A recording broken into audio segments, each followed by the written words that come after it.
Wisconsin is going through machinations of providing free voter IDs, many of them to elderly people. You have said that 93% of Iowans have a photo ID. Where does that statistic come from? It's actually 93% of those of our voters have a driver's license. 93% have a driver's license.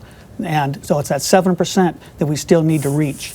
And several states have stepped up to that and are good examples. We could go and look at their models, but we can do that through various DHS departments. We can do that through extending to them a free access for ID at the polling place. There are many options that in other states have done it very successfully.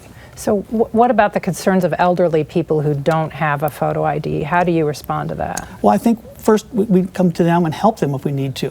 The track record we've seen in other states, it has not slowed down or inhibited them from voting. Clearly, it's one of those things that people like to talk about to create a smoke effect, if you will, in politics. But we're not. In fact, we've seen increased voter participation in the states who have stepped up with the integrity, if you will, of some kind of voter ID. Mr. Anderson, you have to show a voter ID to do, an ID rather, to do a lot of things, fly on an airplane, buy a bottle of wine. Why isn't it a good idea to show proof that you are a valid voter? Okay, I think we all need to take a deep breath and look at the two plans. I support the current. Well, what two plans? Well, I support the current voter ID bill. The current voter ID bill on the books here in Iowa says that any poll worker can ask any voter for their ID in any election, period. And I support that for a simple reason, is because this law has been effective for decades. We have some of the cleanest, most fair elections in the entire nation right here in Iowa. And we should be proud of that. Now, I do think there are additional steps that we can take to strengthen the integrity of our elections. One is expanding the electronic poll book to all 99 counties.